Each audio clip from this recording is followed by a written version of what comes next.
I swear to you. What I'm about to tell isn't a nightmare, and it isn't something I imagined because I was tired or distracted. What happened on that road was real, and if you're listening to this, don't forget to subscribe to the channel, because this is only one of many stories you need to hear before you ever drive alone at night again. Let me start with the moment everything shifted, because there was no slow build-up, no gentle warning. It hit me like a punch. I looked into my rearview mirror, and there was a man sitting in the back seat.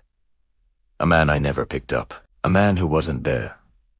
1 second earlier, his face was pale, soaked, dripping with rainwater, and his eyes, God, his eyes looked like they were carved out of something colder than stone, and then just as suddenly as he appeared, he was gone.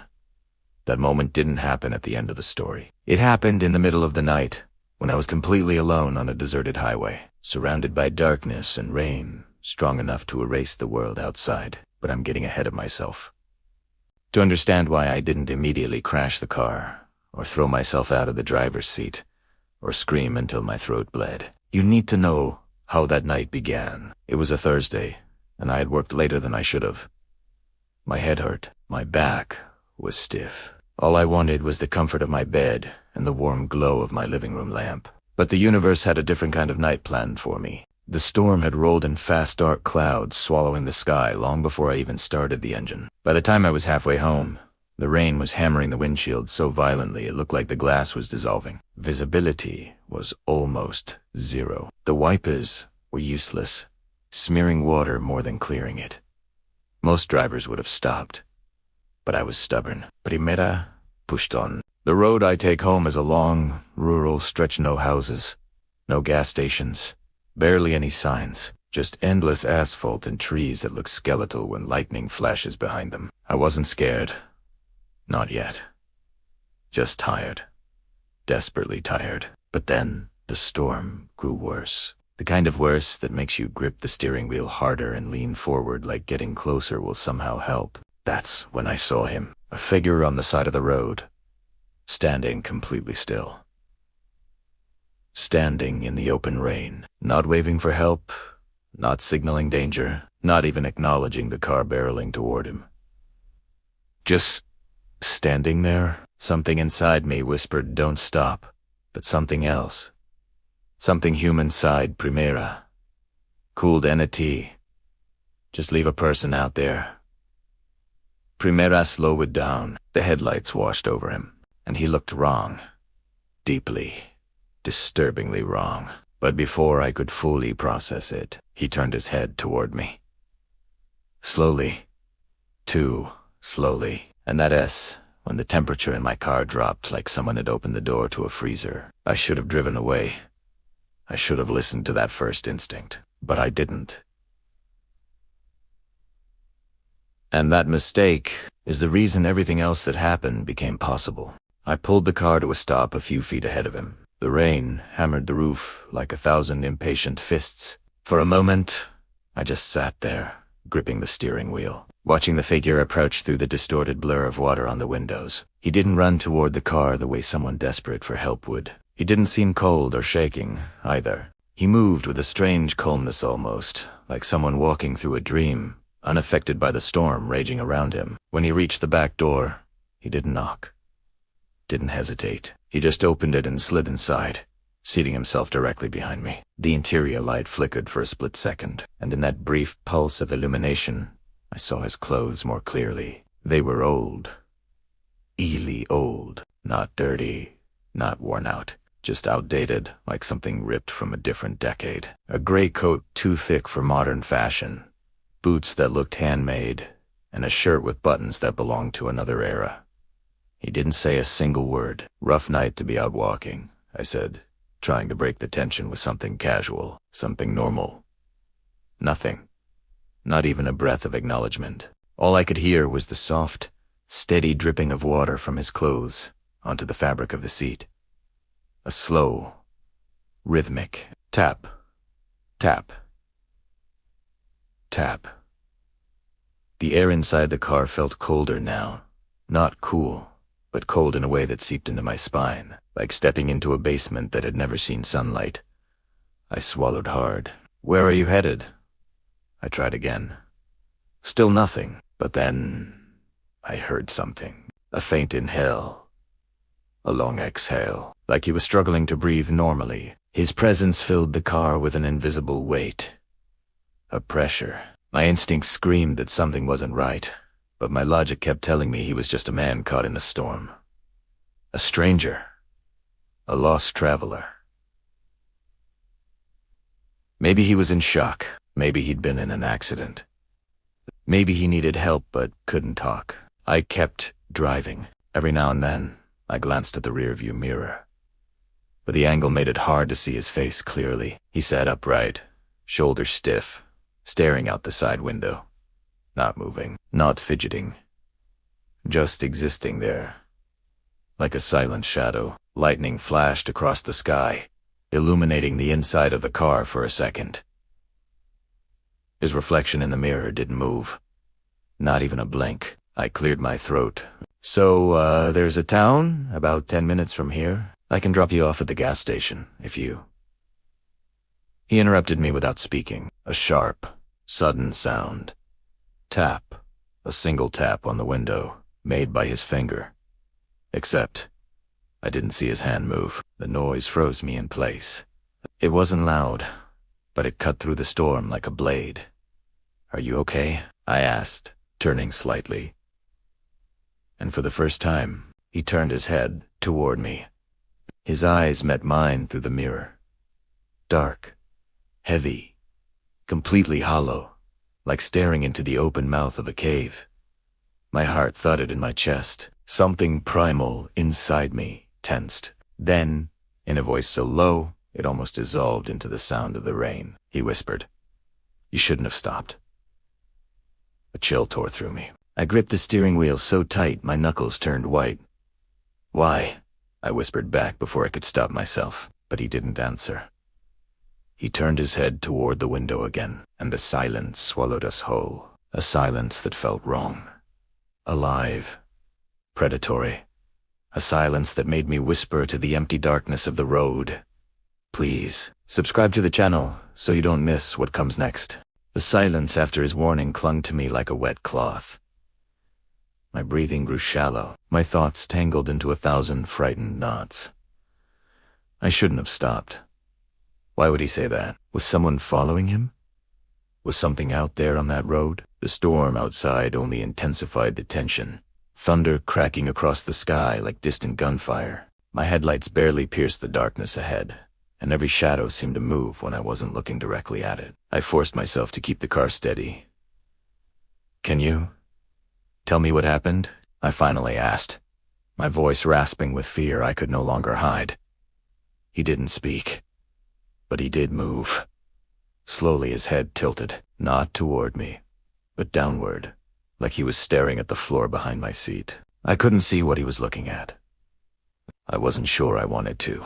My skin prickled as I felt the temperature drop another few degrees. This wasn't normal cold. This was a cold that felt deliberate, targeted, as if it wrapped itself around my lungs with icy fingers. Lightning flashed again.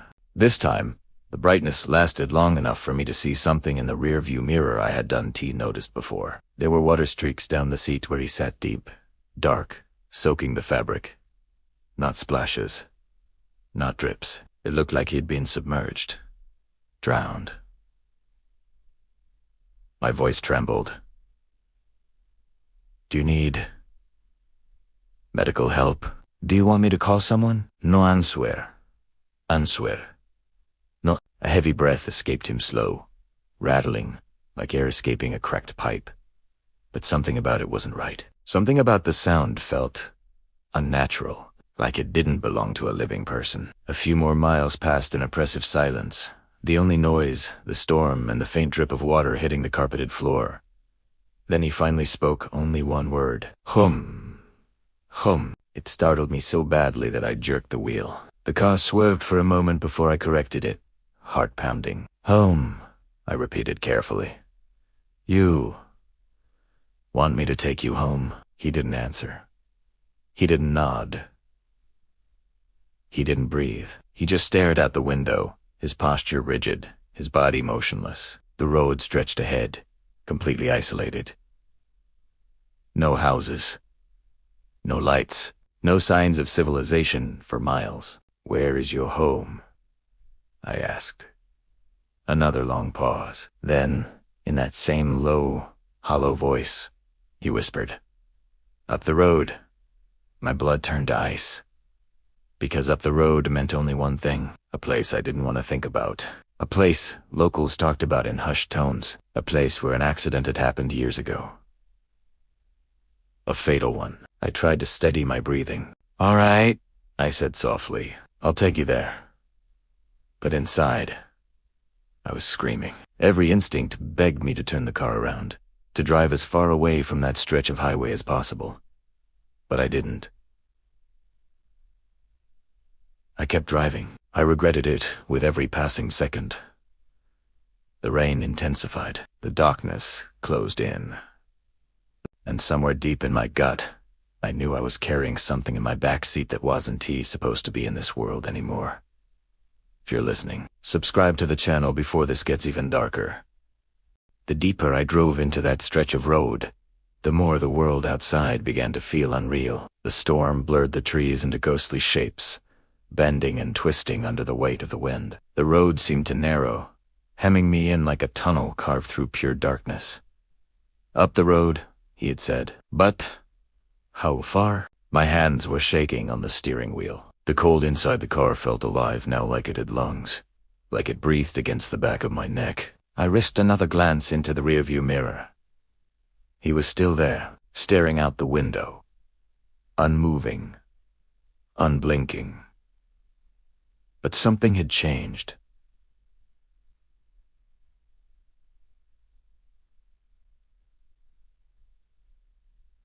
His reflection looked distorted, not drastically, just enough that my brain knew something was wrong but couldn't identify exactly what. It was like looking at someone through old glass.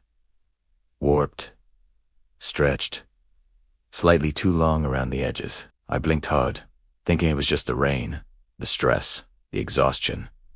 But when I looked again, the distortion was worse. His shoulders seemed narrower. His head slightly tilted even though it wasn't moving. And his outline, his entire silhouette looked thinner than before, like he was slowly fading.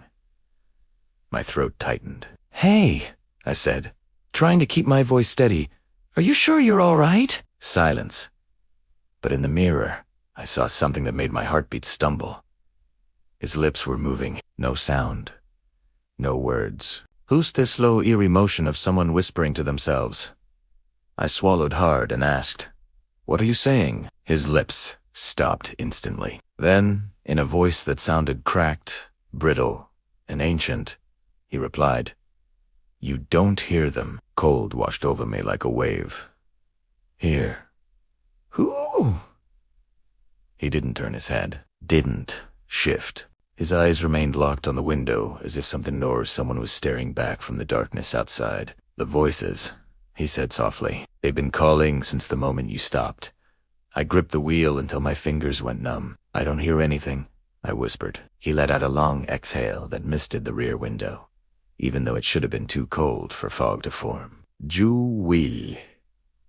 Will. Those two words felt like a warning, a promise, a countdown. A sudden boom of thunder made me jump, and the car swerved for a moment. My nerves were unraveling, thread by thread. I forced myself to breathe. "Slow and deep, just keep driving. Just get him to wherever he calls home. Drop him off, and leave." Up ahead, the road curved sharply to the left, the same curve where that fatal accident had happened over a decade ago. The thought crawled across my mind like a spider. Was this where he wanted to go? Was this what he meant by home? I slowed the car, but before I could react further, I heard it. A whisper. Not his.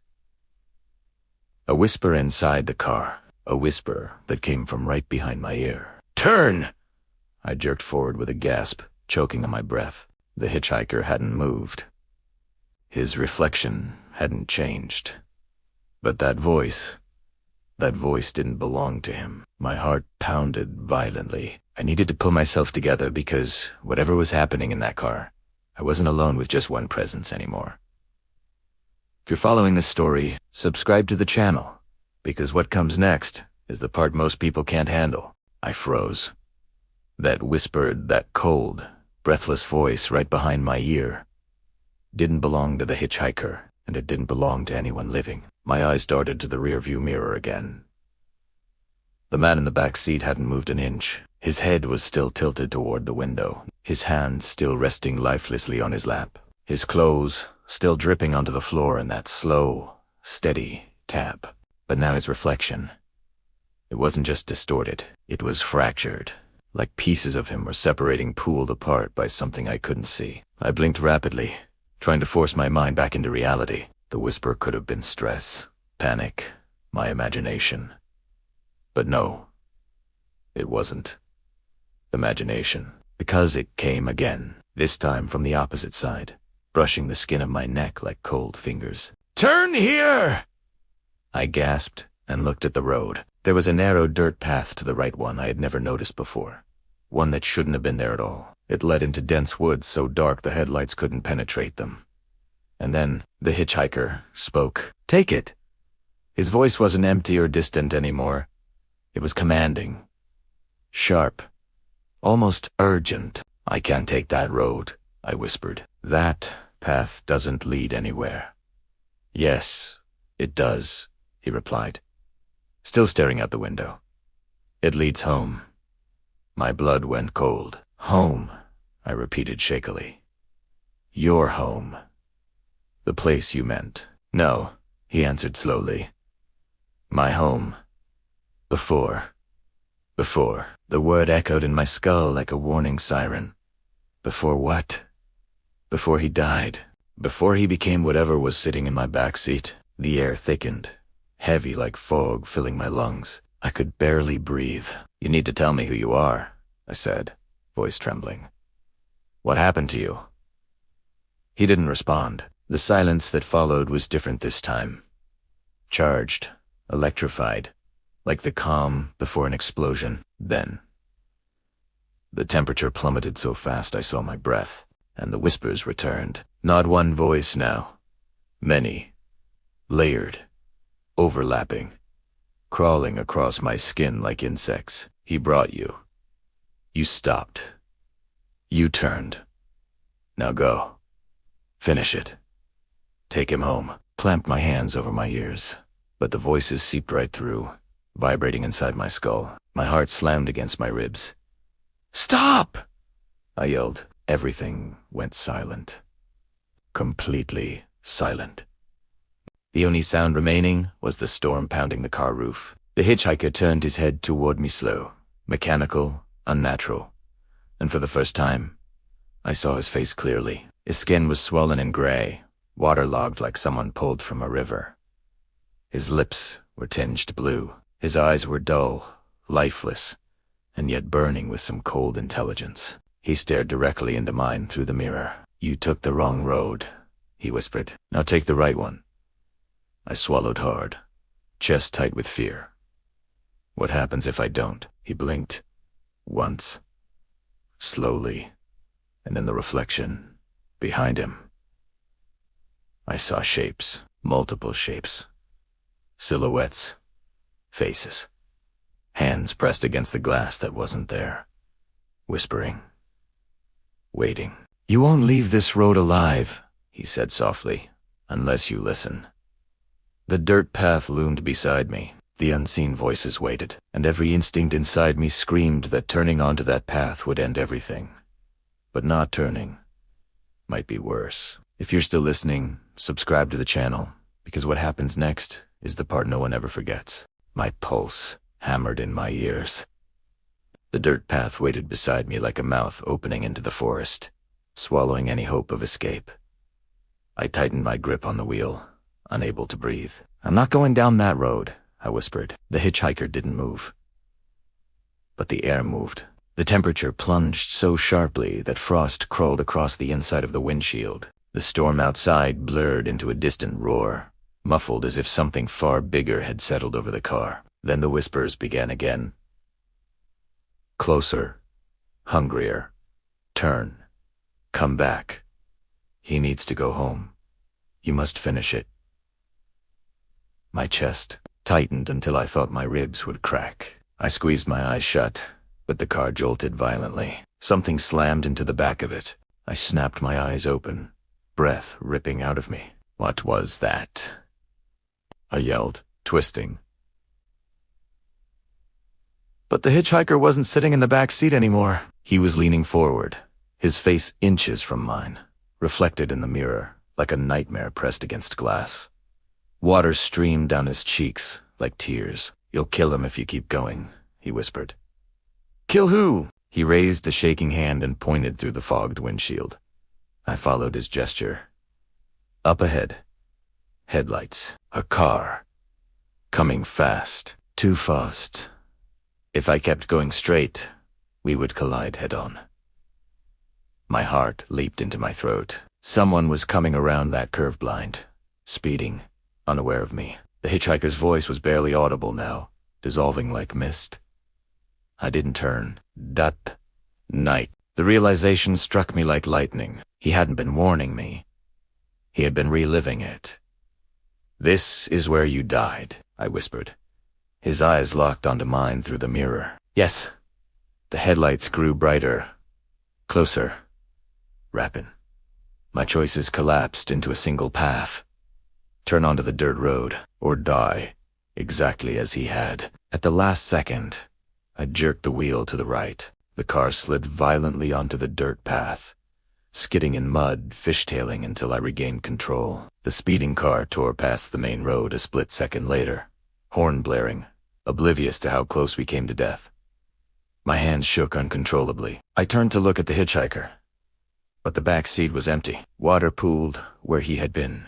Steam rose from the upholstery as the temperature slowly crept back to normal. Outside, the storm eased into a soft drizzle. I took a long, shuddering breath, trying to steady myself. Then I whispered into the silence. "Are you gone?" The car felt lighter, warmer. Alive again, I shifted into reverse, ready to back out of the dirt path and get far away from that road. But before I moved, I noticed something on the ground outside my window. A rusted metal sign half buried a moot. I rolled the window down just enough to read it. "In memory of Thomas Harley, Lucia, 1994. A tear ran down my spine. His grave, see, memorial, his home before. As I stared, a single whisper brushed my ear. Faint, but gentle this time. Thank you. And then, nothing. The forest went silent. The road behind me stretched empty and harmless under the fading storm. I put the car in drive and headed home with trembling hands, knowing one truth I would never escape. I didn't pick up a hitchhiker that night. I picked up a ghost asking for a second chance. And if you've made it this far, subscribe to the channel before you drive alone at night again, because some roads never forget the ones who died on them.